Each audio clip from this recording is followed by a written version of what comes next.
Hello and welcome to this video on Gross Domestic Product, GDP, and the GDP Price Index. GDP is a measure of the economic output of a country, and the GDP Price Index is a measure of the prices of goods and services that make up GDP. Understanding these concepts is essential for understanding the health of an economy, so let's dive in. GDP is the total value of all goods and services produced within a country's borders in a given period.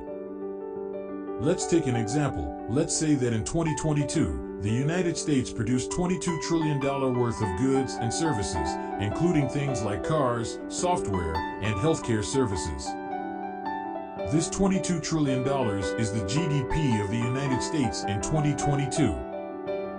The GDP Price Index, also known as the GDP deflator, is a measure of the overall level of prices of goods and services in the economy. Let's use our example from earlier.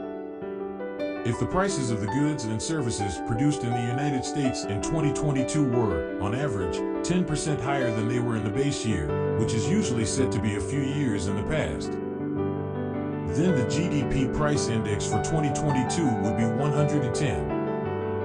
This means that the prices of goods and services in 2022 were, on average, 10% higher than they were in the base year.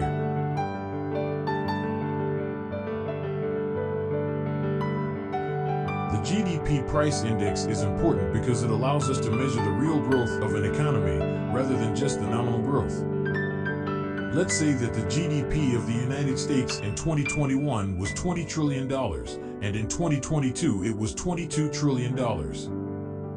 At first glance, it might seem like the U.S. economy grew by 10%. However, if the prices of the goods and services produced in 2022 were 10% higher than they were in 2021, then the real growth of the economy would be 0%.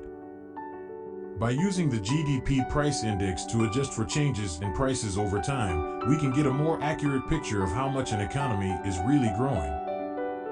In conclusion, GDP and the GDP Price Index are two important measures of the health of an economy. GDP measures the total output of goods and services, while the GDP Price Index measures the level of prices of those goods and services. By using these two measures together, we can get a better understanding of how an economy is performing over time. Thanks for watching, and I hope this video has been helpful in understanding GDP and the GDP Price Index.